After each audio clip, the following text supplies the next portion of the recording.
Hello, welcome back to Kim Reads. We're going to start the Boxcar Children. 1. The Four Hungry Children. One warm night, 4 hungry children stood in front of a bakery. No one knew them. No one knew where they had come from. The baker's wife saw them first as they stood looking in the window of her store. The little boy was looking at cakes. The big boy was looking at loaves of bread. And the two girls were looking at cookies. Now, the baker's wife did not like children. She did not like boys at all. So she came in the front of the bakery and looking very cross.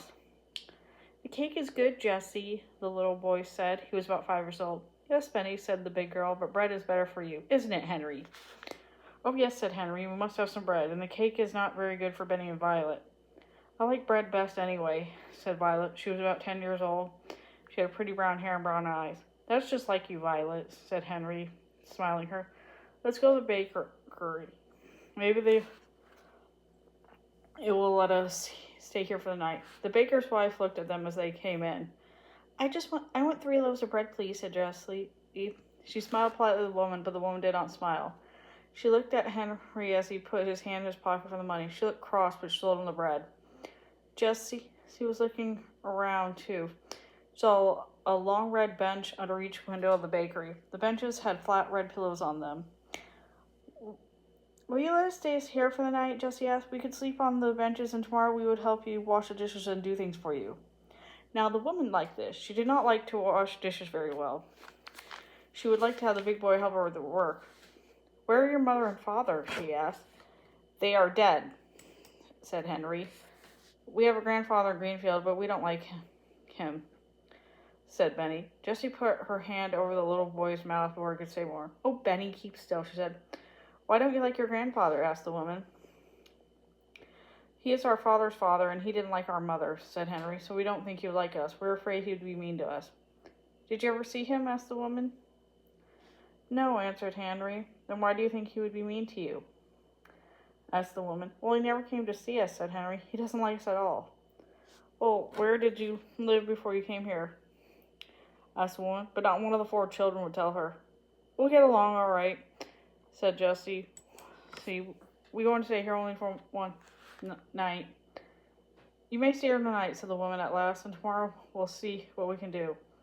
Henry thanked politely. We're all pretty tired and hungry, he said. The children sat down on the floor. Henry cut one of the loaves of bread into 4 pieces with a knife, and the children began to eat. Delicious, said Henry. Well, I never, said the woman. She went into the next room and shut the door. I'm glad she's gone, remarked Benny, eating. She doesn't like us. Shh, Benny, said Jessie. She's good to let us sleep here.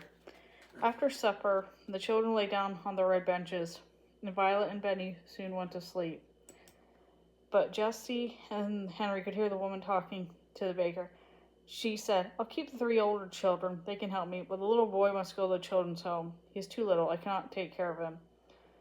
The baker answered, very well. Tomorrow I'll go to the little boy to the children's home. We'll keep the others for a while, but we must make them tell us who their grandfather there is.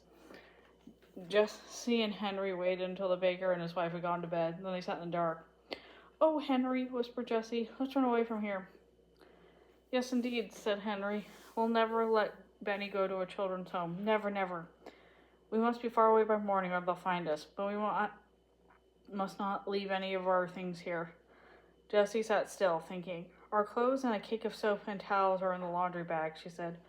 Violet has her little work bag, and we have 2 loaves of bread left. Have you your knife and the money? Yes, said Henry. I have almost $4.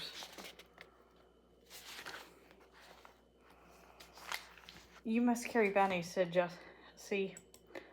He will cry if we wake him up, but I'll wake Violet. Shh, Violet, come. We are going to run away again. If we don't run away, the baker will take Benny to a children's home in the morning. The little girl woke up at once. She sat up and rolled off the bench. She did not make any noise. What shall I do? She whispered softly. Carry this, said Jessie. She gave her a little work bag. Jessie put 2 loaves of bread into the laundry bag, and then she looked around the room. All right, she said to Henry, take Benny now.